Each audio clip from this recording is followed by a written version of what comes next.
తమిళనాడు అభివృద్ధి కేవలం ఎన్డీఏ పాలనతోనే సాధ్యమని ఏపీ సీఎం చంద్రబాబు స్పష్టం చేశారు. మధురై వంటి ప్రాంతాలు రాయలసీమ తరహాలో వెనుకబడి ఉన్నాయని, వాటి అభివృద్ధికి ఎన్డీఏ అవసరమని ఆయన పేర్కొన్నారు. ఒకప్పుడు దక్షిణ భారతదేశానికే కీలక కేంద్రంగా ఉన్న చెన్నైలో ప్రస్తుతం అభివృద్ధి శూన్యమని, ఆ పూర్వ వైభవాన్ని మళ్లీ తీసుకువచ్చే బాధ్యతను ఎన్డీఏ తీసుకుంటుందని హామీ ఇచ్చారు. తమిళనాడు ఎన్నికల ప్రచారంలో భాగంగా ముఖ్యమంత్రి నారా చంద్రబాబు నాయుడు సాత్తూరు నియోజకవర్గంలో పర్యటించి ఎన్డీఏ కూటమి అభ్యర్థులకు మద్దతుగా ప్రచారం నిర్వహించారు. ఈ సందర్భంగా వివిధ సామాజిక వర్గాల నేతలు, కార్యకర్తలతో సమావేశమైన ఆయన తమిళనాడు అభివృద్ధి కేవలం ఎన్డీఏ పాలనతోనే సాధ్యమని స్పష్టం చేశారు. గతంలో ఏపీలో జరిగిన విధ్వంసాన్ని గుర్తు చేస్తూ ప్రస్తుతం కేంద్రం సహకారంతో రాష్ట్రాన్ని ఎలా పునర్నిర్మిస్తున్నారో వివరించారు. తమిళనాడుకు ఉజ్వల భవిష్యత్తు కావాలంటే కూటమి అభ్యర్థులను గెలిపించాలని, మధురై వంటి ప్రాంతాలు రాయలసీమ తరహాలో వెనుకబడి ఉన్నాయని, వాటి అభివృద్ధికి ఎన్డీఏ అవసరమని ఆయన పేర్కొన్నారు. వికసిత్ భారత్ లక్ష్య సాధనలో భాగంగా దక్షిణాది రాష్ట్రాలని ద్రవిడ ప్రాంతానికి చెందినవేనని, గతంలో ఎన్టీఆర్ తెలుగు గంగ ద్వారా చెన్నై దాహార్తిని తీర్చిన విషయాన్ని ఈ సందర్భంగా గుర్తు చేశారు. ఒకప్పుడు దక్షిణ భారతదేశానికి కీలక కేంద్రంగా ఉన్న చెన్నైలో ప్రస్తుతం అభివృద్ధి శూన్యమని, ఆ పూర్వ వైభవాన్ని మళ్లీ తీసుకొచ్చే బాధ్యతను ఎన్డీఏ తీసుకుంటుందని హామీ ఇచ్చారు. ప్రజలు తమ ఓటు ద్వారా రాష్ట్ర భవిష్యత్తును మార్చాలని ఆయన పిలుపునిచ్చారు. ఈరోజు మిమ్మల్ని చూస్తూ ఉంటే నాకు ఎంత ఆనందంగా ఉందంటే ఆత్మ బంధువుల్ని చూసినంత ఆనందంగా ఉందని చెప్పి నేను మీకు తెలియజేస్తున్నా. ఈ ప్రాంతం అంతా కూడా చాలా అభివృద్ధి చేసుకోవాల్సిన అవసరం ఉంది.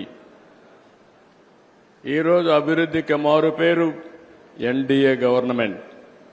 2047 వికసిత్ భారత్ ద్వారా ప్రపంచంలోని మన ఆర్థిక వ్యవస్థ నెంబర్ 1 కానీ నెంబర్ 2 కానీ ఆర్థిక వ్యవస్థగా తయారవుతుంది.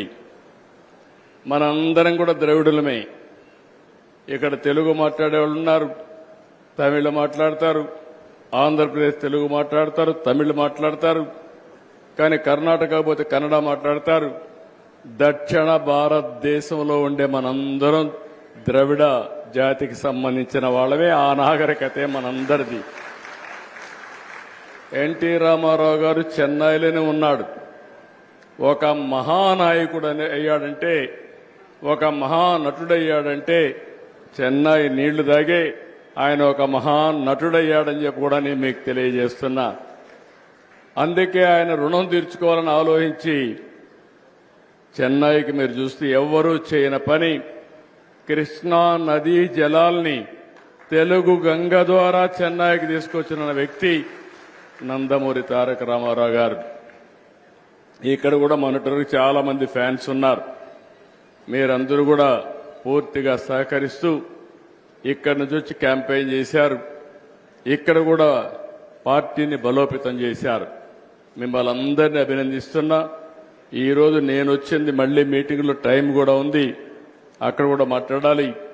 మీ యొక్క దర్శనం చేసుకోవడం, మిమ్మల్ని కలవడం, మీ అభిమానం చూస్తామని నిన్న కూడా చూశాను. ఎక్కడ లేని అభిమానం చూపించారు. అందరూ కూడా సహకరించారు. కానీ మీరంతా ఓట్ల రూపేణా 3 రోజులే టైం ఉంది. ఎల్లుండే ఒక రోజే టైం ఉంటుంది. ఈ రోజే మీరు చూస్తే కడపటి రోజు ప్రచారానికి. కానీ మీ చేతుల్లో ఓటు ఉంది. మీ ఓటు ద్వారా మీ భవిష్యత్తు మార్చుకుంటారు. అదే మాదిరిగా తమిళనాడు భవిష్యత్తు మార్చే శక్తి కూడా మీకే ఉందని చెప్పి నేను మీకు తెలియజేస్తున్నా. ఒకప్పుడు చెన్నై అంటే మొత్తం దక్షిణ ప్రాంతానికే, దక్షిణ భారతదేశానికే గుండెకాయ. తర్వాత అన్ని రాష్ట్రాలు వచ్చాయి. కానీ అన్ని ప్రాంతాలు పరిగెత్తు ముందుకు పోతున్నాయి. చెన్నై మాత్రం నత్త నడకన పోయే పరిస్థితి వస్తోంది. ఈ చెన్నై కూడా, తమిళనాడు కూడా పరిగెత్తించాలంటే ఎన్డీఏ తప్ప వేరే ప్రత్యాయం లేదు అని మరొకసారి మీ అందరికీ తెలియజేస్తున్నా. అందుకే మిమ్మల్ని అందరినీ కోరుతున్నా. నేను చాలా ఎన్నికలు అప్పుడప్పుడు వచ్చాను, కానీ ఒకసారి కోయంబత్తూరు కూడా 2011-12 ప్రాంతంలో జయలలిత గారు పిలిస్తే ఏఐడిఎంకే ఎన్నికల ప్రచారానికి కూడా వచ్చాను. అప్పుడు కూడా వారు గెలిచారు. ఈసారి గెలిపించే బాధ్యత మీది. మిమ్మల్ని బాగు చేసే బాధ్యత ఎన్డీఏ కూటమి ప్రభుత్వాన్ని అని చెప్పి మరొక్కసారి తెలియజేసుకుంటూ అందరికీ నమస్కారాలు. సింగపూర్ మంత్రి గన్ సియో హువాంగ్తో ఏపీ మంత్రుల బృందం భేటీ అయింది. రాష్ట్రంలో పెట్టుబడులు, మౌలిక వసతులు మరియు సాంకేతిక రంగాల్లో పరస్పర సహకారంపై కీలక చర్చలు జరిపింది. స్మార్ట్ సిటీలు, నైపుణ్యాభివృద్ధి మరియు ఆధునిక పరిపాలనలో సింగపూర్ నైపుణ్యాన్ని వినియోగించుకోవటమే లక్ష్యంగా ఈ పర్యటన సానుకూల వాతావరణంలో ముగిసింది. సింగపూర్ పర్యటనలో ఉన్న ఆంధ్రప్రదేశ్ మంత్రుల బృందం నేడు ఆ దేశ విదేశీ వ్యవహారాలు, వాణిజ్య పరిశ్రమల శాఖ మంత్రి గన్ సియో హువాంగ్తో కీలక భేటీ నిర్వహించింది. భారత హై కమిషనర్ సమక్షంలో జరిగిన ఈ సమావేశంలో మంత్రులు నారాయణ, బీసీ జనార్దన్ రెడ్డి, వంగలపూడి అనిత, అచ్చెన్నాయుడు, సత్యకుమార్ మరియు అనగాని సత్యప్రసాద్ పాల్గొన్నారు. ఈ సందర్భంగా భారత్, సింగపూర్ మధ్య ఉన్న దీర్ఘకాలిక స్నేహ సంబంధాలను, ఆర్థిక భాగస్వామ్యాన్ని మరింత బలోపేతం చేయడంపై ఇరు దేశాల నేతలు సుదీర్ఘంగా చర్చించారు. ముఖ్యంగా ద్వైపాక్షిక వాణిజ్యం, పెట్టుబడుల విస్తరణతో పాటు మౌలిక వసతులు, లాజిస్టిక్స్, పునరుత్పాదక శక్తి రంగాల్లో పరస్పర సహకారంపై దృష్టి సారించారు. స్మార్ట్ సిటీల నిర్మాణం, అర్బన్ ప్లానింగ్, వ్యర్థాల నిర్వహణలో సింగపూర్ నైపుణ్యాన్ని వినియోగించుకోవడంతో పాటు ఫిన్టెక్, ఏఐ వంటి సాంకేతిక రంగాల్లో భాగస్వామ్యంపై చర్చలు జరిపారు. అలాగే ఆధునిక పరిపాలనా విధానాలు, సుస్థిర అభివృద్ధిపై శిక్షణ ఇచ్చేందుకు సింగపూర్ ప్రభుత్వం సానుకూలత వ్యక్తం చేయడంతో ఈ పర్యటన భవిష్యత్తులో ఇరు దేశాల మధ్య సంబంధాలను సరికొత్త స్థాయికి తీసుకువెళ్తుందని మంత్రులు విశ్వాసం వ్యక్తం చేశారు. 2014-19లో ముఖ్యమంత్రి చంద్రబాబు నాయుడు ఇచ్చిన పిలుపుతో Andhra motor merchants association Boyapati Sivaramakrishnaiah municipal high school దత్తత తీసుకుని అభివృద్ధి చేసిందని ఎమ్మెల్యే గద్దె రామ్మోహన్ పేర్కొన్నారు. గతంలో 500 మంది ఉన్న విద్యార్థుల సంఖ్య ఇప్పుడు 1200కు చేరిందని, ప్రభుత్వ పాఠశాలలో నో వేకెన్సీ బోర్డులు కనిపించాలన్నదే నారా లోకేష్ లక్ష్యమని వెల్లడించారు. డొక్కా సీతమ్మ మధ్యాహ్న భోజన పథకం ద్వారా నాణ్యమైన ఆహారం అందుతుండటంతో విద్యార్థుల హాజరు శాతం పెరిగిందని తెలిపారు. విజయవాడ మొగల్రాజ్పురం జమ్మిచెట్టు సెంటర్లోని బోయపాటి శివరామకృష్ణయ్య మున్సిపల్ హైస్కూల్లో స్పోర్ట్స్ డే వేడుకలు ఘనంగా జరిగాయి. ఈ కార్యక్రమానికి తూర్పు నియోజకవర్గ ఎమ్మెల్యే గద్దె రామ్మోహన్ ముఖ్య అతిథిగా హాజరై క్రీడా జ్యోతిని వెలిగించి పోటీలను ప్రారంభించారు. జాతీయ స్థాయి క్రీడల తరహాలో నిర్వహించిన మార్చ్ ఫాస్ట్, సాంస్కృతిక ప్రదర్శనలు అందరినీ ఆకట్టుకున్నాయి. ఈ సందర్భంగా ఎమ్మెల్యే మాట్లాడుతూ 2014-19 మధ్యలో చంద్రబాబు నాయుడు ఇచ్చిన పిలుపుతో ఆంధ్ర మోటార్ మర్చెంట్స్ అసోసియేషన్ అమ్మ ఈ పాఠశాలను దత్తత తీసుకుందని గుర్తు చేశారు. ఒకప్పుడు వసతులు లేక ఇబ్బంది పడిన ఈ స్కూలు దాతల సహకారం, కార్పొరేటర్ చెన్నపాటి ఉషారాణి కృషితో నేడు అత్యాధునిక కంప్యూటర్ ల్యాబులు, అదనపు తరగతి గదులతో అభివృద్ధి చెందిందని వివరించారు. గతంలో 500 మంది ఉన్న విద్యార్థుల సంఖ్య ఇప్పుడు 1200కు చేరిందని, ప్రభుత్వ పాఠశాలల్లో నో వేకెన్సీ బోర్డులు కనిపించాలన్నదే నారా లోకేష్ లక్ష్యమని ఆయన పేర్కొన్నారు. డొక్కా సీతమ్మ మధ్యాహ్న భోజనం పథకం ద్వారా నాణ్యమైన ఆహారం అందుతుండటంతో విద్యార్థుల హాజరు శాతం పెరిగిందని తెలిపారు. చక్కటి పౌరులు ఈ సమాజానికి అందించే ఒక గొప్ప ఫ్యాక్టరీ విద్యా సంస్థ. అలాంటి విద్యా సంస్థల్లో ఎలాంటి అవలక్షణాలు రాకుండా కాపాడవలసిన బాధ్యత ప్రభుత్వాల మీద ఉంది. మా సీఏ గారు కూడా ఇక్కడే ఉన్నారు. ఎందుకంటే పిల్లల్లో మరి అనేకమైన ఆ విధానాలకు అలవాటు చేయడానికి కొన్ని అసాంఘిక శక్తులు ప్రయత్నం చేస్తూ ఉంటాయి. ఆ డ్రగ్స్ అను ఇవన్నీ చాక్లెట్ రూపంలో కూడా డ్రగ్స్ ఇచ్చే పరిస్థితులు ఉన్నాయి. అలాంటి పరిస్థితుల నుంచి ఈ రోజున ఏగల్ టీము, అదేవిధంగా మా పోలీస్ టీము అనేకమైన కృషి చేసి దాన్ని సుమారు 100% ఉన్న ఈ డ్రగ్ మాఫియాని 20% తగ్గించడం జరిగింది. ఇంకా కూడా దాన్ని జీరో చేసి డ్రగ్ రహిత రాష్ట్రంగా చేయడానికి, డ్రగ్ రహిత యువతని మరి ప్రోత్సహించడానికి మరి చేసే కృషి కూడా నేను మరొకసారి పోలీసు వారికి కూడా కృతజ్ఞత తెలియజేస్తూ, పిల్లలందరూ బాగా చదువుకోవాలా, చదువుకుని వాళ్ళ కుటుంబాన్ని వాళ్ళు పోషించుకోవడమే కాకుండా 10 మందిని పోషించే స్థితికి ఎదగాలని. అనంతరం మాజీ కార్పొరేటర్ చెన్నపాటి ఉషారాణి మాట్లాడుతూ అమ్మ అసోసియేషన్ సుమారు 1.5 కోటి రూపాయలతో పాఠశాలలో మౌలిక సదుపాయాలు కల్పించిందని చెప్పారు. పోలీసుల పర్యవేక్షణ, సీసీ కెమెరాల ఏర్పాటుతో విద్యార్థులకు రక్షణ పెరిగిందని, రాగిజావ వంటి పౌష్టికాహారం వల్ల పిల్లల ఆరోగ్యం మెరుగుపడిందని వివరించారు. పిల్లలకు మంచి మెనూ పెట్టించి రాగి జావ దగ్గర నుంచి ప్రతి ఒక్కటి కూడా వాళ్ళకి అందుబాటులో ఉండేటట్టు పిల్లలకి నచ్చిన మెనూ పెడతాం ఏర్పాటు జరిగింది. ఇక్కడ ప్రతి ఒక్కళ్ళ పిల్లల్లో కూడా గతంలో పోల్చుకుంటే గత ప్రభుత్వంలో ఉన్నప్పుడు పిల్లలు ఇక్కడ ఫుడ్ తక్కువ తినేవాళ్ళు. తర్వాత ఈ 2 సంవత్సరాల నుంచి కూడా ప్రతి ఒక్కళ్ళు కూడా క్యారేజ్ తెచ్చుకోకుండా ఇక్కడ ఉన్నది తింటున్నారు. ఒక పేరెంట్ కూడా మాకు చెప్పింది, అమ్మ మా పిల్ల గతంలో రాగి జావ తాగేది కాదు, ఇక్కడ స్కూల్లో హెచ్ఎం గారు వీళ్ళు కంపల్సరీ తాగాలంటే తాగిన తర్వాత పిల్లల ఆరోగ్యం బాగుపడిందని నేను పేరెంట్ టీచర్ మీటింగ్ రోజు వచ్చినప్పుడు చెప్పడం జరిగింది. ఇది యథార్థ సంఘటనలు నేను చెప్పాయి. అంటే ఒక పాలకులు ఎవరైతే ఉన్నారో పిల్లల భవిష్యత్తు మీద ఇంత శ్రద్ధ పెట్టి తీసుకోవడం అనేది చంద్రబాబు నాయుడు గారు విజనున్న ముఖ్యమంత్రి వల్లే అవుతుందని మేము చెప్తున్నాము. ఈ రకంగా ఈ పాఠశాల కృషి చేస్తున్న ఇక్కడున్న ప్రతి ఒక్కరికి కూడా అమ్మ అసోసియేషన్ వారికి ప్రత్యేక ధన్యవాదాలు తెలియజేస్తున్నాం. గతంలో చేశారు, ఇక ముందు కూడా ఈ పాఠశాలకి ప్రత్యేకంగా. అనంతరం అమ్మ అసోసియేషన్ అధ్యక్షుడు సతీష్ బాబు గారపాటి మాట్లాడుతూ 2014 నుంచి ఎమ్మెల్యే కార్పొరేటర్ల సహకారంతో పాఠశాల అభివృద్ధిలో భాగస్వాములమవుతున్నామని, ఈ స్పోర్ట్స్ డే వేడుకలను తామే స్పాన్సర్ చేశామని తెలిపారు. భవిష్యత్తులోనూ పాఠశాల బలోపేతానికి తమ వంతు సహకారం అందిస్తామని స్పష్టం చేశారు. 2014 నుండి ఈ స్కూల్ డెవలప్మెంట్లో మా అమ్మ అసోసియేషన్ పాత్ర కూడా ఉంది. దానికి మాకు వెనకమా బ్యాక్గ్రౌండ్ మాకు ఎమ్మెల్యే గారు, మా కార్పొరేటర్ ఉషారాణి గారు. గొప్ప విషయం ఏంటంటే 2014 నుండి కూడా మాకు ఎమ్మెల్యే గారు, కార్పొరేటర్ గారు వీరే ఉండటం వలన మేము కూడా దీనికి ఎంతైనా కృషి చేయగలుగుతున్నాము. ఈరోజు ఈ స్పోర్ట్స్ డే మొత్తానికి మేము స్పాన్సర్ చేసి ఈ హెడ్ మాస్టర్ గారి, పీటీ గారి సహకారంతో ఇంత కార్యక్రమం చేయగలుగుతున్నాం. ఇంకా ముందు కూడా ఈ స్కూల్కి మేము చేయడానికి ఎప్పుడు ముందే ఉంటామని ఈ సందర్భంగా తెలియజేస్తాం. పవన్ కళ్యాణ్ ఆయురారోగ్యాలతో ఉండాలని రాష్ట్ర ప్రజలందరూ కోరుకుంటున్నారని జనసేన నాయకులు అన్నారు. ఎన్నికల్లో విజయం సాధించినప్పటి నుండి పవన్ కళ్యాణ్ తన ఆరోగ్యాన్ని సైతం లెక్క చేయకుండా ప్రజాసేవకే అంకితమయ్యారని చెప్పారు. దుర్గమ్మ తల్లి పవన్ కు ఆయురారోగ్యాలు ఇవ్వాలని ఆకాంక్షించారు. ఆంధ్రప్రదేశ్ ఉప ముఖ్యమంత్రి, జనసేన పార్టీ అధినేత కొణిదెల పవన్ కళ్యాణ్ త్వరగా కోలుకోవాలని ఆకాంక్షిస్తూ ఇంద్రకీలాద్రిపై జనసేన వీర మహిళల ఆధ్వర్యంలో ప్రత్యేక పూజలు నిర్వహించారు. దుర్గగుడి ట్రస్ట్ బోర్డు సభ్యురాలు పద్మావతి అజయ్ వర్మ ఠాగూర్ పర్యవేక్షణలో యాగశాల నందు చండీ హోమం భక్తి శ్రద్ధలతో జరిగింది. పవన్ కళ్యాణ్ ఇటీవల శస్త్రచికిత్స చేయించుకుని విశ్రాంతి తీసుకుంటున్న నేపథ్యంలో ఆయన సంపూర్ణ ఆరోగ్యంతో తిరిగి ప్రజాసేవలో నిమగ్నం కావాలని ఈ కార్యక్రమాన్ని చేపట్టారు. ఈ సందర్భంగా వీర మహిళలు మెట్ల పూజ నిర్వహించి ప్రతి మెట్టుపై కర్పూరం వెలిగిస్తూ మొక్కులు తీర్చుకున్నారు. పద్మావతి అజయ్ వర్మ ఠాకూర్ మోకాళ్లపై నడుస్తూ కొండపైకి చేరుకొని అమ్మవారిని దర్శించుకున్నారు. ఎన్నికల్లో విజయం సాధించినప్పటి నుండి పవన్ కళ్యాణ్ తన ఆరోగ్యాన్ని సైతం లెక్క చేయకుండా ప్రజాసేవకే అంకితమయ్యారని, అందుకే ఆయన క్షేమం కోరుతూ ఈ పూజలు చేసినట్లు జనసేన నాయకులు తెలిపారు. పవన్ కళ్యాణ్ ఆయురారోగ్యాలతో ఉండాలని రాష్ట్ర ప్రజలందరూ కోరుకుంటున్నారని వారు ఈ సందర్భంగా పేర్కొన్నారు. ఆయనకి ఆరోగ్యం బాగోని కారణంగా శస్త్రచికిత్స చేయడం జరిగింది. కాబట్టి ఆయన 10 రోజులు రెస్ట్ తీసుకోమని చెప్పారు. ఆయన త్వరగా కోలుకొని ప్రజాసేవలో నిమగ్నం అవ్వాలని చెప్పని ఈరోజు కనకదుర్గమ్మ వారి గుడి మెట్ల పూజ చేసి మోకాళ్ళ మీద ఆవిడ్ని మొక్కుకొని పైకి రావడం జరిగింది. ముఖ్యంగా పవన్ కళ్యాణ్ గారు ఎలక్షన్స్లో గెలిచినప్పటికీ నుంచి కూడా ఆయన కేవలం ప్రజాసేవ కోసమే, ప్రజల కోసం మాత్రమే ఆలోచిస్తా ఆరోగ్యం నిర్లక్ష్యం చేసి ఈరోజు ఈ ఆపరేషన్ అయ్యేదాకా తీసుకొచ్చుకున్నారు.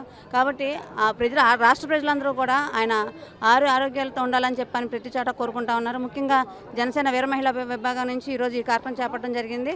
ఆయన ఎల్లప్పుడూ కూడా ఆరోగ్యాలతో ఉండాలని, ఆయన ఆరోగ్య నిర్లక్ష్యం చేయకుండా ప్రజాసేవకు అంకితం అవ్వాలని చెప్పని మనస్ఫూర్తిగా కోరుకుంటున్నాం. అమ్మ దయ ఉంటే అన్నీ ఉన్నట్టే అనేదానికి నిదర్శనం మా డిప్యూటీ సీఎం గారు పవన్ కళ్యాణ్ గారికి చిన్న శస్త్రచికిత్స జరగడం జరిగింది. దాంట్లో ఆయన పూర్తిగా ఆరోగ్యంగా బయటికి చక్కగా వస్తారు. ఎందుకంటే ఆయన ప్రతి నిమిషం ప్రతి క్షణం కూడా ప్రజల గురించి ఆలోచించే మనిషి. అలాంటి ఆయనకి భగవంతుని దయ అనేది ఖచ్చితంగా ఉంటుంది. ఇలాంటి నాయకుడు మా ముందుండి మమ్మల్ని అందరినీ వెన్నంటూ నడిపిస్తున్నందుకు ముందుగా ఆయనకి ప్రత్యేకంగా ధన్యవాదాలు. ఆయన ఆయుర ఆరోగ్యాలతో అష్టైశ్వర్యాలతో అమ్మవారి దయ ఉంటుంది ఖచ్చితంగా. అలాగే ముక్కోటి దేవతల ఆశీస్సులు ఆయనకు ఉంటాయని చెప్పి తెలియపరుస్తూ ఆయన మంచి ఆరోగ్యంగా మా అందరినీ ముందుకు నడిపించాలని కోరుకుంటూ సెలవు. మా జనసేన పార్టీ అధ్యక్షులు, ఆంధ్ర రాష్ట్ర ముఖ్యమంత్రి అయినటువంటి ఉప ముఖ్యమంత్రి అయినటువంటి పవన్ కళ్యాణ్ గారు స్వల్ప అస్వస్థతకు గురయ్యారని చెప్పి ఆంధ్ర రాష్ట్ర ప్రజలందరూ కూడా చాలా బాధపడ్డాము. అందువల్ల ఆయనకి ఆరోగ్యం బాగుండాలి, ఆయన బాగా ఆరోగ్యం బాగు చేసుకొని మన ముందుకు రావాలని చెప్పి మేము ఈరోజు అమ్మవారి గుడిలో మెట్ల పూజ చేశాము. మెట్టుకి కొబ్బరికాయ కొడుతూ కర్పూరం వెలిగించుకుంటూ రావి సౌజన్య గారు మోకాళ్ళ మీద నడుచుకుంటూ కూడా మా జనసేన పార్టీ వీర మహిళలు అందరం కూడా ఆయన్ని ఆరోగ్యంగా ఉండాలని చెప్పి మేము అమ్మవారి తల్లిని కోరుకుంటూ పెండింగ్ లో ఉన్న మున్సిపల్ కార్మికుల జీతాలను తక్షణమే చెల్లించాలని municipal works and employees union నాయకులు దోనిపూడి కాశీనాథ్ డిమాండ్ చేశారు. రాష్ట్రానికి స్వచ్ఛంద్ర వంటి ప్రతిష్టాత్మక అవార్డులు తీసుకొచ్చే కార్మికులను ప్రభుత్వం పూర్తిగా నిర్లక్ష్యం చేయడం దుర్మార్గమని మండిపడ్డారు. ప్రభుత్వం వెంటనే స్పందించి పెండింగ్ లో ఉన్న జీతాలను విడుదల చేయాలని, లేని పక్షంలో తమ ఉద్యమాన్ని మరింత ఉధృతం చేసి పెద్ద స్థాయిలో ఆందోళనలు చేపడతామని హెచ్చరించారు. మున్సిపల్ కార్మికుల మార్చి నెల జీతాలను తక్షణమే చెల్లించాలని డిమాండ్ చేస్తూ ధర్నా చౌకుల్లో పెద్ద ఎత్తున నిరసన కార్యక్రమం నిర్వహించారు. ఈ సందర్భంగా యూనియన్ నాయకుడు దోనిపూడి కాశీనాథ్ మాట్లాడుతూ మున్సిపల్ కార్మికులు నగర పరిశుభ్రత కోసం పగలు రాత్రి శ్రమిస్తున్నప్పటికీ వారికి కనీస వేతనాలు కూడా సమయానికి అందకపోవడం బాధాకరమన్నారు. కార్మికుల శ్రమ వల్లే రాష్ట్రానికి గుర్తింపు వస్తోందని, అలాంటి కార్మికులను ప్రభుత్వం విస్మరించడం తగదన్నారు. కష్టపడి పనిచేసే కార్మికులకు సమయానికి జీతాలు చెల్లించకపోవడం అన్యాయమని, వారి కుటుంబాలు తీవ్ర ఇబ్బందులు ఎదుర్కొంటున్నాయని ఆవేదన వ్యక్తం చేశారు. ఇప్పటికైనా ప్రభుత్వం తక్షణ చర్యలు తీసుకుని పెండింగ్ జీతాలను విడుదల చేయాలని, లేదంటే రాష్ట్ర వ్యాప్తంగా పెద్ద ఎత్తున ఆందోళనలు చేపట్టడానికి సిద్ధంగా ఉన్నామని స్పష్టం చేశారు.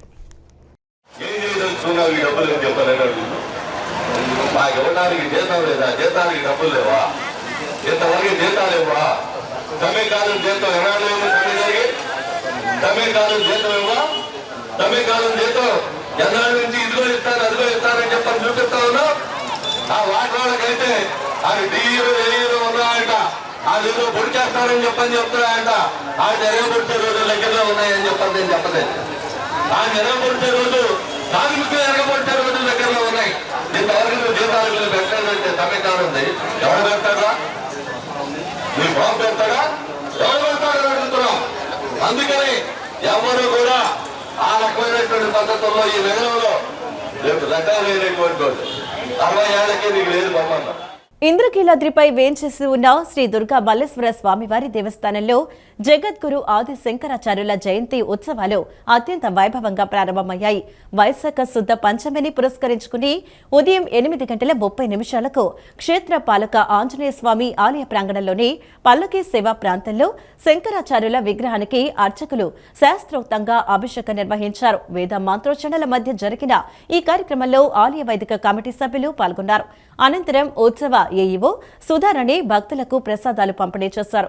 కాగా సాయంత్రం ఇంద్రకీలాద్రిపై ఆదిశంకరాచార్యుల నగరోత్సవం వైభవంగా జరగనుంది. భగవంతుణ్ణి గూర్చి సమస్త భక్త బృందానికి కూడా లోకానికంతటికీ కూడా ఉపదేశం చేశారు. అద్వైత సిద్ధాంతాన్ని పరిపూర్ణంగా అనుగ్రహించినటువంటి పూర్వం కృతాది యుగాల నుండి ఉన్నటువంటి ఏ దివ్యమైనటువంటి అద్వైత సిద్ధాంతం ఉన్నదో ఆ అద్వైత సిద్ధాంతాన్ని పునరుద్ధరించి లోకాన్ని కాపాడినటువంటి మహానుభావులు అటువంటి ఆ శంకరాచార్య స్వామి వారి యొక్క జన్మదినం ఈరోజు వైశాఖ శుద్ధ పంచమి కనుక ఆ భగవత్పాద శబ్దంతో నేటికిని కీర్తింపబడుతున్నటువంటి ఆ మహనీయులను ఈ రోజున మనం స్మరించి అలాగే విశేషమైనటువంటి పూజాదికాలతో ఇక్కడ ఇంద్రకీలాద్రి మీద శంకరాచార్యుల వారిని మనం సేవించడం జరిగింది. వేదవ్యాస మహర్షుల వారు బ్రహ్మసూత్రాలను రచన చేస్తే శంకర భగవత్పాదుల వారు ఆ బ్రహ్మసూత్రాలకు భాష్యం రచించారు. అందుకనే సూత్ర భాష్య కృతౌ వందే భగవంతౌ పునఃపునః అంటూ ఆ వ్యాసుల వారిని అలాగే శంకర భగవత్పాదుల వారిని నిరంతరం కీర్తిస్తూ ఉంటారు. కనుక ఆ శంకర భగవత్పాదుల వారి యొక్క కరుణా కటాక్షాల కోసం ఆయన యొక్క అనుగ్రహం ఉంటే దివ్యమైనటువంటి తత్వజ్ఞానం కలుగుతుంది. అటువంటి జ్ఞానసిద్ధి కోసం ఆ మహానుభావుణ్ణి ప్రతి వైశాఖ మాసంలోనూ శుద్ధ పంచమి నాడు సేవించడం అనేటువంటిది సంప్రదాయం. అలాగే మరి ఆ స్వామివారు ఈ భారతదేశమంతా కూడా పర్యటించి 4 దిక్కుల్లోనూ 4 శంకర పీఠాలను స్థాపించి లోక కళ్యాణార్థమై లోకంలో ధర్మం నిరంతరము కూడా నెరవేరటం కోసం సత్యధర్మాలు ఎల్లవేళలా కొనసాగటం కోసం ఆ విధంగా వారు సమస్త లోకాన్ని కూడా అనుగ్రహించి ఉన్నారు. అటువంటి శంకర భగవత్పాదుల వారు మనకందరికీ కూడా ఎప్పుడూ కూడా మరి మనం నమస్కరించుకోదగినటువంటి జగద్గురువులు. జగద్గురువు అంటే సాక్షాత్తు ఆ శంకరాచార్య స్వామి వారు జగద్గురువులు. ఆ శంకర పీఠములు ఏవైతే ఉన్నాయో ఆ పీఠాన్ని అధిష్ఠించినటువంటి మహనీయులందరూ కూడా జగద్గురువులై మరి లోకానికందరికీ కూడా సమస్త క్షేమాలను కూడా అనుగ్రహిస్తూ ఉన్నారు. అటువంటి ఆ శంకరాచార్యుల వారికి సర్వదా నమస్కరిస్తూ తనను ఉద్యోగం నుంచి తొలగిస్తూ ప్రభుత్వం తీసుకున్న నిర్ణయంపై ఏపీ సచివాలయ ఉద్యోగుల సంఘం మాజీ అధ్యక్షుడు వెంకట్రామిరెడ్డి తీవ్రంగా ప్రతిస్పందించారు. ప్రభుత్వం తనను అడ్డగోలుగా డిస్మిస్ చేసిందని, దీనిపై న్యాయస్థానంలో తేల్చుకుంటానని ఆయన స్పష్టం చేశారు. గత 2 ఏళ్లుగా సస్పెన్షన్ లో ఉన్నారని, తనకు ఇంకా 14 ఏళ్ల సర్వీస్ మిగిలి ఉందని ఈ సందర్భంగా గుర్తు చేశారు. గత ఎన్నికల్లో తాను వైసీపీకి అనుకూలంగా ప్రచారం చేశారన్న ఆరోపణలను ఆయన ఖండించారు. తాను ఎన్నికల ప్రచారంలో పాల్గొన్నట్లు కనీస ఆధారాలు కూడా లేవని, కేవలం ఉద్యోగ సంఘం నాయకుడిగా ప్రశ్నిస్తున్నాననే కారణంతోనే తనను లక్ష్యంగా చేసుకున్నారని ఆరోపించారు. 2014-19 మధ్యకాలంలో కూడా పలువురు ప్రభుత్వ ఉద్యోగులు అప్పటి ప్రభుత్వానికి అనుకూలంగా పనిచేశారని, కానీ వారిపై ఇలాంటి డిస్మిస్ చర్యలు ఎప్పుడూ తీసుకోలేదని వెంకట్రామిరెడ్డి పేర్కొన్నారు. సిపిఎస్ ఉద్యోగులకు న్యాయం చేస్తామన్నారు. గత ప్రభుత్వం జీపీఎస్ తీసుకొచ్చా లేదు, దానికంటే మెరుగ్గా మంచి పెన్షన్ విధానం తీసుకొస్తామని చెప్పిండ్రు. చెప్పి ఆ ప్రభుత్వం ఇచ్చిన గ్యారంటీ పెన్షన్ కూడా పక్కన పెట్టినరు. అలాంటిది మీరు ఏమని తీసుకొచ్చిందా? కనీసం సిపిఎస్ ఉద్యోగులకు ఎలా న్యాయం చేయాలని ఆలోచన చేసిండ్రా? ఒక కమిటీ చేసిండ్రా? ఆ సిపిఎస్ ఉద్యోగులు పిలిచి మాట్లాడిండ్రా? ఏం చేసిండ్రు? 1వ తారీఖు జీతం ఇస్తామన్నారు. 1వ తారీఖు జీతం ఇస్తున్నారా? ఎవరికి ఇచ్చిండ్రు? నిన్న నాకు సెక్రటరీలో కనపడి కాంట్రాక్ట్ ఎంప్లాయీస్ ఎందుకు వచ్చిందంటే మాకు 2 ఏళ్ల నుంచి జీతం రాలేదన్నారు. గత ప్రభుత్వంలో ఏం జరిగింది? అవుట్ సోర్సింగ్ ఉద్యోగులు, కాంట్రాక్ట్ ఉద్యోగులు తక్కువ జీతంలో ఉండేవాళ్ళు కాబట్టి వాళ్ళకు 1వ తారీఖు వేసి మిగతా రెగ్యులర్ ఉద్యోగులకు 1-2 రోజులు లేట్ అయ్యేది. కానీ ఇప్పుడు ఏమవుతుంది? రెగ్యులర్ ఉద్యోగులకు 1వ తారీఖు 2వ తారీఖు పడితే కాంట్రాక్ట్ అవుట్ సోర్సింగ్ ఉద్యోగులకు 10-10వ తారీఖు పడుతుంది. ఇప్పుడు చెప్తున్నా వాళ్ళకు కాంట్రాక్ట్ లక్షలు. ఉపాధ్యాయులకు రావాల్సిన పెండింగ్ ఆర్థిక బకాయిలను వెంటనే ప్రభుత్వం విడుదల చేయాలని పీఆర్టీయూ ఎన్టీఆర్ జిల్లా అధ్యక్షులు షేక్ నవాబ్ జానీ, ప్రధాన కార్యదర్శి రాఘవరాజు డిమాండ్ చేశారు. ప్రభుత్వం తక్షణమే స్పందించకపోతే రాష్ట్ర వ్యాప్తంగా ఆందోళనలను మరింత ఉధృతం చేస్తామని హెచ్చరించారు. ఉద్యోగ, ఉపాధ్యాయ, పెన్షనర్ల అపరిష్కృత సమస్యల సాధన కోసం పీఆర్టీయూ రాష్ట్ర నాయకత్వం పిలుపులో భాగంగా రాష్ట్ర వ్యాప్తంగా అన్ని జిల్లాల్లో ధర్నా కార్యక్రమాలు జరుగుతున్నాయి. ఎన్టీఆర్ జిల్లా కమిటీ ఆధ్వర్యంలో ధర్నా చౌక్లో ధర్నా నిర్వహించారు. ఈ కార్యక్రమంలో పీఆర్టీయూ ఎన్టీఆర్ జిల్లా అధ్యక్షుడు షేక్ నవాబ్ జానీ, ప్రధాన కార్యదర్శి రాఘవరాజ్ పాల్గొని మాట్లాడుతూ నూతన పీఆర్సీ కమిటీని నియమించాలని, 30% మధ్యంతర భృతి ప్రకటించాలని, ఉపాధ్యాయుల ఏక సర్వీస్ రూల్స్ అమలు చేయాలని కోరారు. గతంలో పోరాటాల ద్వారా 1వ తేదీనే జీతాలు వచ్చేలా సాధించుకున్నామని, అదే స్ఫూర్తితో మిగిలిన సమస్యల పరిష్కారం కోసం ఉద్యమిస్తామన్నారు. ప్రభుత్వం తక్షణమే స్పందించకపోతే రాబోయే రోజుల్లో రాష్ట్ర వ్యాప్తంగా ఉద్యమిస్తామని హెచ్చరించారు. పీఆర్సీ కమిటీని నియమించాలి, అదేవిధంగా ఐఆర్ 30% ఇవ్వాలి, అదేవిధంగా ఉపాధ్యాయుల యొక్క ఏకీకృత సర్వీస్ రూల్స్ని వెంటనే అమలు చేయాలనేటువంటి తదితరాలైనటువంటి డిమాండ్లన్నింటినీ కూడా ప్రభుత్వం ముందు పెడతా ఉన్నాం. ఒకవేళ ప్రభుత్వం కనుక స్పందించకపోతే ఇదే రకమైనటువంటి ఉద్యమ స్ఫూర్తిని మరి పీఆర్టీ పక్షాలన్నీ కూడా రాబోయే రోజుల్లో పెద్ద ఎత్తున ధర్నా కార్యక్రమాలు, అదేవిధంగా నిరసన కార్యక్రమాలు తెలియజేసి మరి ప్రభుత్వం దృష్టి తీసుకెళ్లి ఉపాధ్యాయుల యొక్క సమస్యలు సాధించడానికి మేము కృషి చేస్తామని చెప్పేసి ఉపాధ్యాయ సంఘం పీఆర్టీ ఎన్టీఆర్ జిల్లా శాఖ పక్షాన మరి డిమాండ్ చేస్తూ ఉన్నాం. వీటన్నింటిని కూడా ప్రభుత్వం దృష్టిలో తీసుకెళ్లి మీరందరూ కూడా మరి ఉపాధ్యాయ సమస్యల్ని సాధనకు మీ ద్వారా మరి ప్రభుత్వానికి తెలియజేస్తా ఉన్నాం. పరిపాలనా సౌలభ్యము విద్యా వ్యవస్థ కుంటుపడుకోకుండా కొనసాగిద్దనేది పీఆర్టీ యొక్క అభిప్రాయం. అంతేకాదు సర్వీస్ రూల్స్ అమలు చేయాలని గత 20 సంవత్సరాల నుండి మేము పోరాడుతున్నాం. సర్వీస్ రూల్స్ వచ్చినట్లయితే విద్యా వ్యవస్థ సక్రమంగా సరిగ్గా ఉన్నతంగా జరగడానికి అవకాశం ఉంటుందని కూడా ఈ సందర్భంగా తెలియజేస్తున్నాం. మేము ఆర్థిక బకాయిలు ఒకటే కాదు, ఈ ప్రభుత్వ బడులు, ఈ ప్రభుత్వ ఉన్నత పాఠశాలలు, ఈ ప్రభుత్వ పాఠశాలలు పల్లెల్లో ఏవైతే ఉన్నాయో ఈ పల్లె బడులను కాపాడుకోవాల్సిన బాధ్యత ఉపాధ్యాయ సంఘాలు అన్నిటి మీద కూడా ఉందని ఈ సందర్భంగా తెలియజేస్తున్నాం. ఈ పల్లెబడుల్ని పీఆర్టీయూ బలోపేతం చేయడానికి నిరంతరం కృషి చేస్తాం.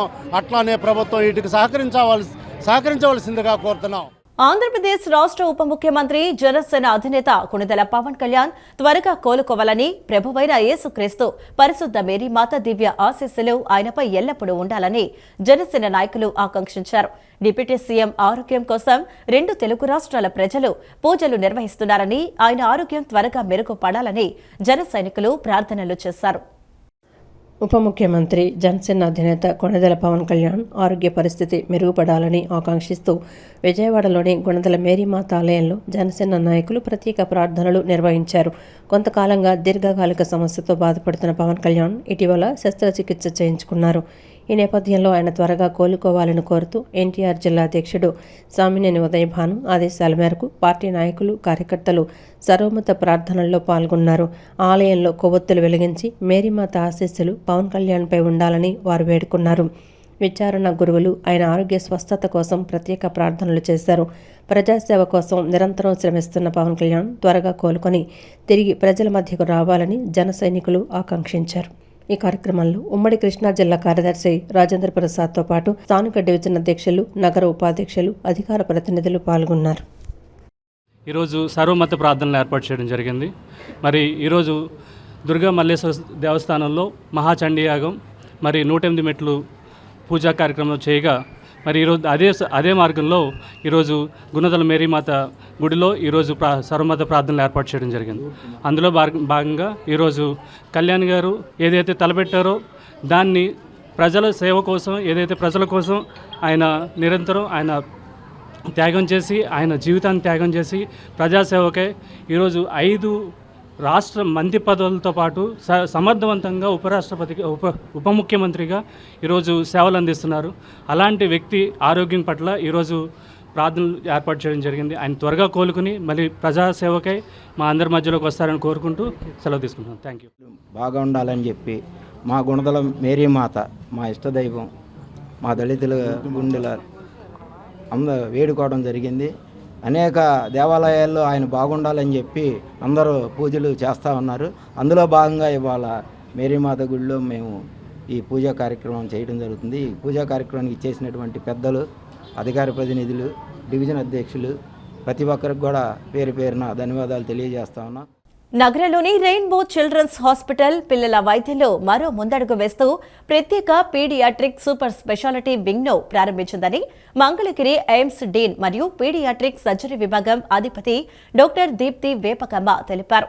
అత్యున్నత ప్రమాణాలతో కూడిన సమగ్ర వైద్య సేవలను ఒకే చోట అందించాలనే లక్ష్యంతో ఈ వింగ్ను అందుబాటులోకి తీసుకువచ్చిందని, దీనివల్ల వివిధ రకాల సంక్లిష్ట ఆరోగ్య సమస్యలతో బాధపడే పిల్లలకు వేగవంతమైన వ్యాధి నిర్ధారణ మరియు మెరుగైన చికిత్స లభిస్తుందన్నారు. రెయిన్బో చిల్డ్రన్స్ హాస్పిటల్లో ప్రత్యేక పీడియాట్రిక్ సూపర్ స్పెషాలిటీ వింగ్ను మంగళగిరి ఎయిమ్స్ డీన్ మరియు పీడియాట్రిక్ సర్జరీ విభాగం అధిపతి డాక్టర్ దీప్తి వేపకమ్మ ప్రారంభించారు. ఈ సందర్భంగా ఆమె మాట్లాడుతూ క్లిష్టమైన కేసులను సమర్థవంతంగా నిర్వహించడానికి ఇటువంటి సమీకృత సూపర్ స్పెషాలిటీ వింగ్స్ ఎంతో అవసరమని, ఆధునిక పీడియాట్రిక్ కేర్ను ఒకే చోట అందించడం అభినందనీయమని పేర్కొన్నారు. ఈ నూతన విభాగంలో నిపుణులైన వైద్యులు అందుబాటులో ఉన్నారని, పీడియాట్రిక్ హెమటో అంకాలజీలో డాక్టర్ వీణా అక్కినేని క్యాన్సర్ మరియు బోన్ మ్యారో సమస్యలకు చికిత్స అందిస్తారన్నారు. పీడియాట్రిక్ న్యూరాలజీలో డాక్టర్ శ్రీకాంత్ దోమల వీడియో, ఈఈజీ వంటి ఆధునిక పరీక్షల ద్వారా మెదడు సంబంధిత సమస్యలను పర్యవేక్షిస్తారన్నారు. పీడియాట్రిక్ నెఫ్రాలజీలో డాక్టర్ పూజాజీ మూత్రపిండాల వ్యాధులు మరియు డయాలసిస్ సేవలు అందిస్తారన్నారు. అలాగే పీడియాట్రిక్ గ్యాస్ట్రోఎంట్రాలజీ మరియు హెపటాలజీలో డాక్టర్ వైభవ్ వెంకటేష్, పీడియాట్రిక్ సర్జరీలో డాక్టర్ శివసత్య ప్రసోన్కే తమ సేవలు అందించనున్నారని చెప్పారు. ఈ వింగు ప్రత్యేకతల్లో భాగంగా పిల్లల కోసం ప్రత్యేకమైన CRRT మిషన్, అధునాతన ఒలింపిస్ ఎండోస్కోపీ యూనిట్ మరియు PICU నిపుణుల నిరంతర పర్యవేక్షణ ఉండనున్నాయని చెప్పారు. అనంతరం unit head mister N Sivaramakrishna మాట్లాడుతూ ఆంధ్రప్రదేశ్ రాష్ట్రంలోని అన్ని రకాల పీడియాట్రిక్ సూపర్ స్పెషాలిటీ సేవలను ఒకే గొడుగు కింద అందిస్తున్న మొట్టమొదటి ఆసుపత్రిగా రెయిన్బో నిలిచిందని గర్వంగా ప్రకటించారు. విజయవాడ ప్రజలకు అంతర్జాతీయ స్థాయి వైద్య సేవలను ఇంటి దగ్గరికే చేర్చడమే తమ ప్రాధాన్యతని ఆయన తెలిపారు. అనంతరం క్లినికల్ డైరెక్టర్ డాక్టర్ రాంప్రసాద్ మాట్లాడుతూ పిల్లల ఆరోగ్య సమస్యలపై త్వరితగతిన వైద్య నిర్ణయాలు తీసుకోవడానికి ఈ ఏకీకృత వ్యవస్థ ఎంతగానో తోడ్పడుతుందని వివరించారు. రెయిన్బో నెట్వర్క్ దేశవ్యాప్తంగా 9 నగరాల్లో 23 ఆసుపత్రులు మరియు 5 క్లినిక్లను కలిగి ఉండి శిశు మరియు మహిళా వైద్యంలో అగ్రగామిగా కొనసాగుతోందన్నారు. I see this also as an opportunity because we are training people to become specialists like this. And when they train and they come out, it is hospitals like these where they have opportunities, not only job opportunities, but a good career path ahead of them. So our training makes sense because they can go out and actually serve the public better. So it is a win-win situation for all of us when we see such developments. And another important thing, or what I would like to just highlight, as we saw that we have so many subspecialties for the medical field. When there is a kidney problem, we are saying don't go to adult nephrologist, there is a pediatric nephrologist. ఒక proper supportive సిస్టమ్తో మనం ఇక్కడ bone marrow procedures అనేవి చేస్తాం. And ఇంకా western డేటాతో compare చేసుకుని almost మన రిజల్ట్స్ క్యాన్సర్లో గ్రేటర్ దెన్ 95% పైగా అవుట్కమ్ సక్సెస్ రేట్ ఇక్కడ మనం పిల్లల క్యాన్సర్స్లో చూస్తున్నాం. And almost 0 infection related mortality in induction చూస్తున్నాం ఇక్కడ. సో అండ్ అన్నిటికంటే ఏంటి అంటే వాళ్ళ జర్నీలో కంప్లీట్గా జస్ట్ కీమోథెరపీయే కాకుండా వాళ్ళకి హోలిస్టిక్గా ఇంక్లూడింగ్ చాలామంది డోనర్స్, ఎన్జిఓస్ కూడా, వాలంటీర్స్ కూడా వచ్చి ఫైనాన్షియల్గా కూడా చాలామంది అక్కడ పిల్లల క్యాన్సర్కి హెల్ప్ చేస్తూ ఉంటారు. Rainbow children's hospital always tries to give very good care, అంటే A to Z కేర్. ఏ ప్రాబ్లం వచ్చినా ఎక్కడికి వెళ్ళకుండా అన్నీ మొత్తం ఒక రూఫ్లో ఉండేట్టు we have been managing. And దానికి అనుగుణంగానే ఈరోజు పుట్టిన అంటే అఫ్కోర్స్ డెలివరీ మదర్స్ పక్కన పెడితే డెలివరీ దగ్గర నుంచి బేబీకి 18 years వరకు ఆల్ సార్ట్స్ ఆఫ్ అన్ని ఆర్గాన్స్ ఏ ప్రాబ్లం వచ్చినా ఇక్కడ వన్ రూఫ్లో we are able to provide now. So దీనికి ఒక పబ్లిక్ అవేర్నెస్ అందరికీ మీ తరఫున ఇవ్వాలని మేము కోరుకుంటున్నాం. So whatever may be the complicated case you are able to manage in rainbow children's hospital Vijayawada అన్నావు. మంగళగిరి ఎర్రపాలెంలోని అమ్మ వృద్ధుల ఆశ్రమంలో శ్రీ సుబ్రహ్మణ్యేశ్వర రీహాబిలిటేషన్ హాస్పిటల్ ఆధ్వర్యంలో మెడికల్ క్యాంప్ నిర్వహించారు. Managing director doctor Morla Rojarani వారి ఆధ్వర్యంలో వృద్ధులకు కండరాల నొప్పులు, బీపీ, షుగర్ వంటి పరీక్షలు నిర్వహించి అవసరమైన వారికి మందులు ఉచితంగా అందజేశారు. మెడికల్ క్యాంపుతో పాటు సేవా కార్యక్రమంలో భాగంగా బట్టలు పంపిణీ చేశారు. మంగళగిరి సమీపంలోని ఎర్రబాలెంలో అమ్మ వృద్ధుల ఆశ్రమంలో శ్రీ సుబ్రహ్మణ్యేశ్వర రీహాబిలిటేషన్ హాస్పిటల్ ఆధ్వర్యంలో మెడికల్ క్యాంపు నిర్వహించారు. Managing director doctor Morla Rojarani వారి ఆధ్వర్యంలో జరిగిన ఈ కార్యక్రమంలో కండరాల నొప్పులు, బీపీ, షుగర్ వంటి పరీక్షలు చేశారు. అనంతరం వృద్ధులకు బట్టలు పంపిణీ చేశారు. ఈ సందర్భంగా డాక్టర్ రోజారాణి మాట్లాడుతూ తాడేపల్లి క్రిస్టియన్ పేటలో తమకు హాస్పిటల్ ఉందని, సుబ్రహ్మణ్యేశ్వర స్వామి వారిపై ఉన్న భక్తితో శ్రీ సుబ్రహ్మణ్యేశ్వర హాస్పిటల్గా పేరు మార్చడం జరిగిందన్నారు. పేరు మార్చిన అనంతరం వృద్ధులకు సేవ అందించడం సంతోషంగా ఉందని చెప్పారు. ప్రతి నెలా కూడా ఇలాంటి సేవా కార్యక్రమాలు చేస్తామని వెల్లడించారు. అనంతరం ఆశ్రమ నిర్వాహకులు మాట్లాడుతూ తమ ఆశ్రమంలో 32 మంది వృద్ధులు ఉన్నారని, వారి కోసం సుబ్రహ్మణ్యేశ్వర హాస్పిటల్ వారు మెడికల్ క్యాంప్ ఏర్పాటు చేయడం సంతోషంగా ఉందని చెప్పారు. అంతేకాక వృద్ధుల కోసం బట్టలు పంపిణీ చేశారని ప్రశంసించారు. వృద్ధుల ఆశ్రమంలో 32 మంది వృద్ధులు ఉన్నారు. వాళ్ళల్లో 22 మంది ఆడవాళ్ళకి శారీస్ పంపిణీ చేశాము. జెంట్స్ ఉన్నారు, వాళ్ళకి లుంగీలు, పంచులు పంచాము. అలానే మేము మా హాస్పిటల్ తరపు నుంచి వాళ్ళకి back pain, neck pain, shoulder pain, ఇలా అనేక రకమైన పెయిన్స్తో ఉన్న వాళ్ళకి అల్ట్రాసౌండ్, IFT ట్రీట్మెంట్ అందించాము. బీపీ, షుగర్స్ ఉన్న వాళ్ళకి ఏం చేయాలి అనేది సజెషన్ ఇచ్చామన్నమాట. ఇంతకుముందు మాది రోజా హాస్పిటల్ అనే ఉండేది. కాకపోతే నాకు సుబ్రహ్మణ్యేశ్వర స్వామి అంటే ఇష్టం ఉండడం వల్ల సుబ్రహ్మణ్యేశ్వర స్వామితో కొత్తగా హాస్పిటల్ ఓపెన్ చేశాము. ఆ హాస్పిటల్ తరపు నుంచి మొట్టమొదటిసారి వృద్ధులకే ఫస్ట్ మెడికల్ క్యాంప్ పెట్టాలనే ఆలోచనతో ఈ క్యాంప్ని నిర్వహించాము. అమ్మ వృద్ధుల ఆశ్రమంలో ఫస్ట్ మెడికల్ క్యాంప్ స్టార్ట్ చేశాము. ఈరోజు మన ఎర్రబాలెంలో ఉన్న అమ్మ వృద్ధుల ఆశ్రమానికి శ్రీ సుబ్రహ్మణ్యేశ్వర హాస్పిటల్స్ వారు, తాడేపల్లి వారు, రోజారమణి గారు, డాక్టర్ గారు, అలాగే ధరణి గారు, వీళ్ళందరూ వాళ్ళ స్టాఫ్ అందరూ మన ఆశ్రమానికి వచ్చి మన ఆశ్రమంలో ఉన్న 32 మంది వృద్ధులకు వాళ్ళకి మెడికల్ చెకప్లు చేసి వైద్యం అందించడంతో పాటు మెడిసిన్స్ కూడా ఇచ్చారు. అలాగే మేము ముందుకు వచ్చి 32 మందికి సేవ చేస్తామన్న దృక్పథంతో వాటిలో నిమిత్తంగా వాళ్ళకి బట్టల పంపిణీ కూడా చేశారు. అందుకు మేము ఆ యాజమాన్యానికి, ఆ హాస్పిటల్ వారికి చాలా థ్యాంక్స్ చెప్తున్నాం. జేఈఈ మెయిన్స్ 2026 ప్రవేశ పరీక్షలో నగరంలోని శ్రీ శ్రీనివాస గ్రావిటీ కళాశాల విద్యార్థులు జాతీయ స్థాయి ర్యాంకులు సాధించారని శ్రీనివాస గ్రావిటీస్ విద్యా సంస్థల అకాడమిక్ డైరెక్టర్లు సురేష్ బాబు, సతీష్ తెలిపారు. తమ కళాశాల విద్యార్థి పి సీతారాం 99.88%, టి రిషబ్ 99.44% అత్యధిక పర్సెంటేజ్ సాధించినట్లు వెల్లడించారు. చైర్మన్ పరుచూరి శ్రీనివాసరావు కృషి, అధ్యాపకుల అత్యుత్తమ బోధన, విద్యార్థుల శ్రమ, తల్లిదండ్రుల సహకారం వల్లనే మంచి ఫలితాలు సాధించగలుగుతున్నామని చెప్పారు. జేఈఈ మెయిన్స్ 2026 ప్రవేశ పరీక్షలు నగరంలోని శ్రీ శ్రీనివాస గ్రావిటీ కళాశాల విద్యార్థులు జాతీయ స్థాయి ర్యాంకులు సాధించారని శ్రీనివాస గ్రావిటీస్ విద్యా సంస్థల అకాడమిక్ డైరెక్టర్లు సురేష్ బాబు, సతీష్ తెలిపారు. మొగల్రాజ్పురంలోని సంస్థ కార్యాలయం నందు ర్యాంకులు సాధించిన విద్యార్థుల అభినందన సభ జరిగింది.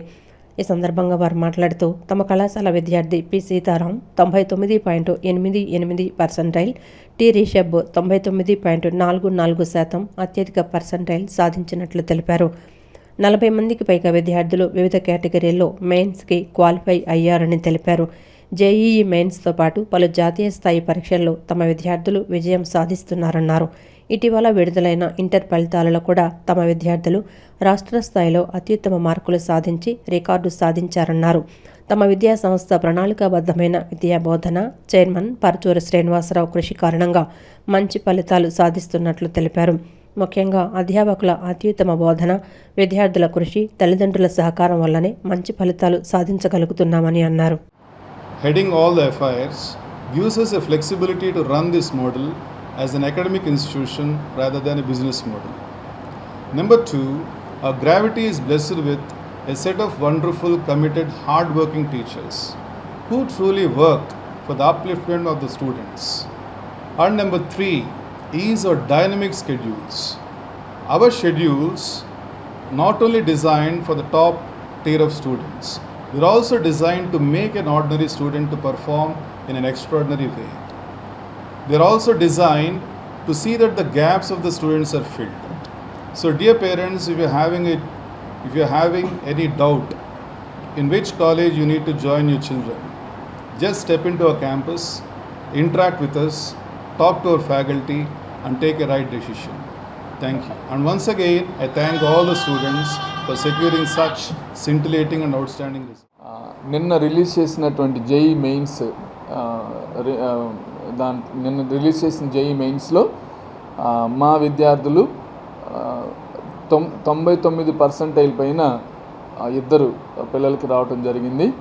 దీంట్లో సీతారాం ఫిజిక్స్లో 100కి 95 మార్కులు తెచ్చుకుని 99.88% తోటి మంచి రిజల్ట్ తెచ్చుకున్నాడండి. అలాగే ఈ అడ్వాన్స్ క్వాలిఫై అయినటువంటి విద్యార్థులు 40 మంది పైన ఉన్నారు. సో ప్రతి సంవత్సరం లాగానే ఈ సంవత్సరం కూడా మా విద్యార్థులకి 99% తెచ్చుకున్న వాళ్ళందరికీ కూడా మా కాలేజ్ తరపున కంగ్రాచులేషన్స్. ఈ అడ్వాన్స్ క్వాలిఫై అయిన విద్యార్థులందరికీ కూడా కంగ్రాచులేషన్స్ చెప్తున్నామండి. అనంతరం విద్యార్థులు మాట్లాడుతూ కళాశాల అధ్యాపకుల బోధన, విద్యా ప్రణాళిక కారణంగా తాము ఈ ర్యాంకులు సాధించినట్లు తెలిపారు.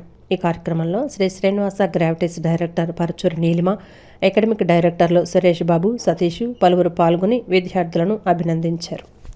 నాకు నిన్న విడుదలైన జేఈ మెయిన్స్ రిజల్ట్లో బాగా పెర్ఫామ్ చేశాను. ఇక్కడ గ్రావిటీలో ఉన్న ప్రోగ్రామ్ నాకు చాలా ఉపయోగపడింది. టీచర్స్ మాకు కాన్సెప్ట్స్ సింపుల్గా ఎక్స్ప్లెయిన్ చేసి 0 నుంచి అన్నీ ఎక్స్ప్లెయిన్ చేశారు. కరికులం యావరేజ్ స్టూడెంట్స్ని కూడా ర్యాంక్ తెప్పించడానికి ఉపయోగపడేలాగా ఉంటుంది. And I'm very happy about it because first I felt demotivated about the January result. I got a percentile of 88 in January. Now I got 94.68 and I'm happy because I nearly crossed like 95,000 of students in this gap. I'm thankful for my teachers because they have been good support for me. When I got doubts, they have been helping me. I'm